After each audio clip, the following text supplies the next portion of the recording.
ಕರ್ನಾಟಕದಲ್ಲಿ ವಿದ್ಯುತ್ ಖಾಸಗೀಕರಣದ ಮಾತೇ ಇಲ್ಲ. ಅಧಿಕೃತ ಘೋಷಣೆ ಮಾಡಿದ ಇಂಧನ ಸಚಿವ ಕೆಜೆ ಜಾರ್ಜ್ ಈಗಾಗಲೇ ವಿದ್ಯುತ್ ಖಾಸಗೀಕರಣ ವಿಚಾರಕ್ಕೆ ಸಂಬಂಧಪಟ್ಟಂತೆ ಡಿಕೆ ಶಿವಕುಮಾರ್ ಹೇಳಿದ್ರು. ಕೆಜೆ ಜಾರ್ಜ್ ಕಿವಿಲ್ ಹೇಳಿದ್ದಾರೆ.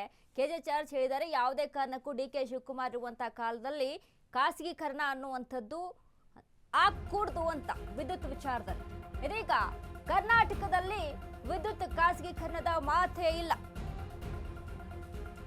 ಅಧಿಕೃತ ಘೋಷಣೆ ಮಾಡಿದ ಇಂಧನ ಸಚಿವ ಕೆಜೆ ಜಾರ್ಜ್ ಸಚಿವ ಸಂಪುಟ ಸಭೆಯಲ್ಲಿ ತೀರ್ಮಾನಿಸಲಿದ್ದಾರೆ ಸಿಎಂ ಡಿಕೆಶಿ.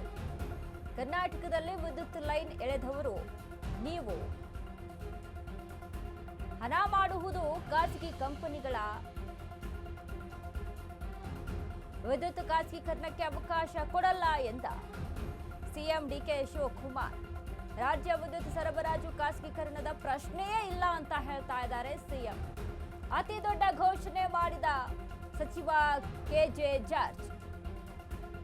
ರಾಜ್ಯಕ್ಕೆ ವಿದ್ಯುತ್ ಕೊಡಲು ಇಂಧನ ಇಲಾಖೆ ಬಲಿಷ್ಠವಾಗಿದೆ.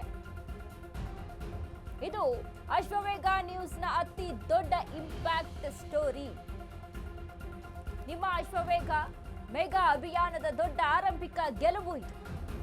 ಕನ್ನಡ ಮಾಧ್ಯಮ ಲೋಕದಲ್ಲಿ ಮೊದಲು ದನಿ ಎತ್ತಿದ್ದೆ ಅಶ್ವವೇಗ ನ್ಯೂಸ್. ವಿದ್ಯುತ್ ಖಾಸಗೀಕರಣಕ್ಕೆ ಮೊದಲು ವಿರೋಧಿಸಿದ್ದೆ ಅಶ್ವವೇಗ ನ್ಯೂಸ್. ವಿದ್ಯುತ್ ನಿಗಮಗಳು ನೌಕರರ ಬೆನ್ನಿಗೆ ನಿಂತಿದ್ದೆ ಅಶ್ವವೇಗ.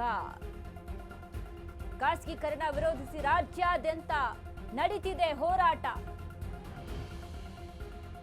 ಇದಕ್ಕೆ ನಾಂದಿ ಹಾಡಿದ್ಯಾರು, ಇದ್ರ ಬಗ್ಗೆ ಧ್ವನಿ ಎತ್ತಿದ್ಯಾರು ಅಂತ ಅಂದ್ರೆ ನಿಮ್ಮ ಅಶ್ವವೇಗ ನ್ಯೂಸ್. ವಿದ್ಯುತ್ ಖಾಸಗೀಕರಣ ಇಲ್ಲ ಅಂತ ಡಿಕೆ ಶಿವಕುಮಾರ್ ಸ್ಪಷ್ಟವಾಗಿ ಮಾತನಾಡಿದ್ರು. ಕೆಜೆ ಜಾರ್ಜ್ ಹೇಳಿದ್ದಾರೆ, ಕಿವಿಲ್ ಬಂದ್ ಹೇಳಿದ್ದಾರೆ, ಯಾವತ್ತೂ ಕೂಡ ಡಿಕೆ ಶಿವಕುಮಾರ್ ಇರುವಂತಹ ಕಾಲದಲ್ಲಿ ಖಾಸಗೀಕರಣ ಅನ್ನೋದು ಆಗ್ಕೂಡ್ದು ಅಂತ. ಸೊ ಈಗ ನೀವು ಶೇರಿಂಗ್ ಅಂಡ್ ಕೇರಿಂಗ್ ಅನ್ನುವಂತಹ ವಿಚಾರಕ್ಕೆ ಸಂಬಂಧಪಟ್ಟಂತೆ ಡಿಕೆ ಶಿವಕುಮಾರ್ ಕೂಡ ಮಾತನಾಡಿದ್ರು. ಅಂದ್ರೆ ಗಿವ್ ಅಂಡ್ ಟೇಕ್ ಪಾಲಿಸಿ. 2028ರ ಎಲೆಕ್ಷನ್ ಅಲ್ಲಿ ಮತ್ತೆ ಕಾಂಗ್ರೆಸ್ ಸರ್ಕಾರ ಅಧಿಕಾರಕ್ಕೆ ಬರಬೇಕು. ಇದು ನೀವು ನಮಗೆ ಕೊಡುವಂತಹ ಭರವಸೆ, ನೀವು ನಮಗೆ ಕೊಡುವಂತಹ ವಿಶ್ವಾಸ ಅನ್ನುವಂತಹ ನಿಟ್ಟಿನಲ್ಲಿ ಡಿಕೆ ಶಿವಕುಮಾರ್ ಮಾತನಾಡ್ತಾರೆ. ಗಿವ್ ಅಂಡ್ ಟೇಕ್ ಪಾಲಿಸಿ ಅಂತ.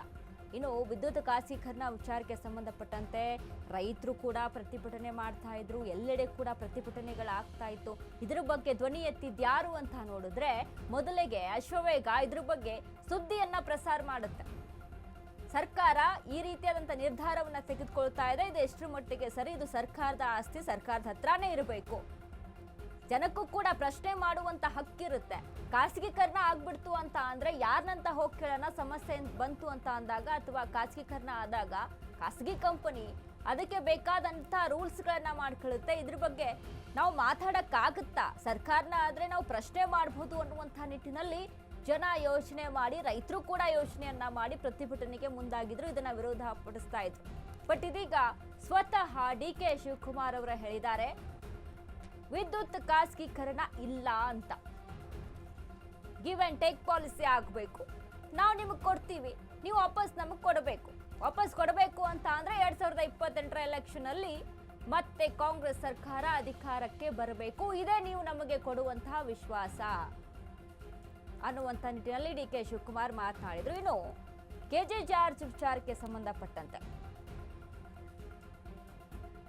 ಡಿಕೆ ಶಿವಕುಮಾರ್ ಇರುವಂತಹ ಕಾಲದಲ್ಲಿ ಇರುವಂತಹ ಆಡಳಿತದಲ್ಲಿ ಇದು ಆಗ್ಕೂಡ್ದು ಅಂತ ಇಂಧನ ಸಚಿವ ಕೆಜೆ ಜಾರ್ಜ್.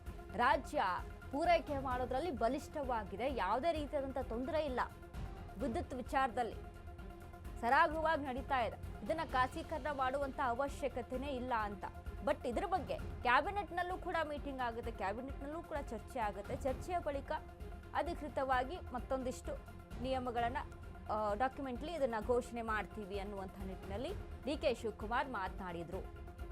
ಕೆಜೆ ಜಾರ್ಜ್ ಸಹಿತ ಹೇಳಿದ್ದಾರಂತೆ, ವಿದ್ಯುತ್ ಖಾಸಗೀಕರಣ ಆಗ್ಕೂಡ್ದು ಅಂತ.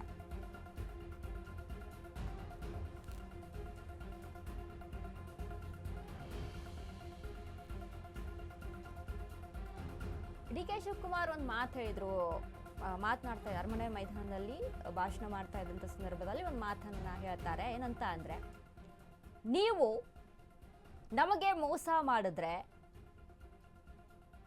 ನಾವು ನಿಮಗೆ ಆ ರೀತಿ ಅಂದರೆ ತೀರ್ಮಾನಗಳು ನೋಡಿ, ಸರ್ಕಾರ ಏನೆಲ್ಲ ಒಂದು ಯೋಜನೆಗಳನ್ನ ತಂದು ಕೊಡುತ್ತೆ ಅಲ್ಲ, ಜನಕ್ಕೆ ಹೆಲ್ಪ್ಫುಲ್ ಆಗುವಂಥದ್ದು ಇರುತ್ತೆ. ಸರ್ಕಾರ ತೀರ್ಮಾನ ಮಾಡಿದ್ರೆ ಏನು ಬೇಕಾದರೂ, ಈಗ ಒಂದು ಕಡೆ ಏದೋ ನಾವು ಹೇಳ್ತೀವಿ ಯಾವುದೋ ಒಂದು ಯೋಜನೆಯನ್ನು ಬಂದಿರುತ್ತೆ, ಅದು ಜಾರಿ ಆಗೋದು ಯಾವಾಗಪ್ಪ? ಈಗ ನೌಕರಿ ವಿಚಾರಕ್ಕೆ ಸಂಬಂಧಪಟ್ಟಂತೆ ಸರ್ಕಾರ ಯಾವಾಗ ಘೋಷಣೆ ಮಾಡುತ್ತೆ, ಯಾವಾಗ ಮೀಸಲಾತಿ ಘೋಷಣೆ ಮಾಡುತ್ತೆ, ಯಾವಾಗ ನೌಕರಿ ಸಿಗುತ್ತೆ, ಎಷ್ಟೋ ಜನ ಕಾಯ್ಕೊಂಡು ಕೂತಿದ್ರು. ಅಂದರೆ ಇದು ಸರ್ಕಾರ ಕೊಡುವಂಥ ಭರವಸೆಗಳು, ಸರ್ಕಾರ ಜನರಿಗೆ ಮಾಡಿಕೊಡುವಂತಹ ಅನುಕೂಲತೆಗಳು. ಬಟ್ ಇಲ್ಲಿ ವಿದ್ಯುತ್ ಖಾಸಗೀಕರಣ ವಿಚಾರಕ್ಕೆ ಸಂಬಂಧಪಟ್ಟಂತೆ ಗಿವ್ ಆ್ಯಂಡ್ ಟೇಕ್ ಪಾಲಿಸಿ ಏನಿದೆ, ಶೇರಿಂಗ್ ಆ್ಯಂಡ್ ಕೇರಿಂಗ್ ಪಾಲಿಸಿ ಏನಿದೆ, ಜನ 2028ರ ಹೊತ್ತಿಗೆ ನಮ್ಮನ್ನ ಮತ್ತೆ ಅಧಿಕಾರಕ್ಕೆ ತರಬೇಕು ಅನ್ನುವಂಥ ನಿಟ್ಟಿನಲ್ಲಿ ಒಂದಿಷ್ಟು ನಿರ್ಧಾರಗಳನ್ನು ತೆಗೆದುಕೊಳ್ತಾ ಇದ್ದೀವಿ ಅಂತ.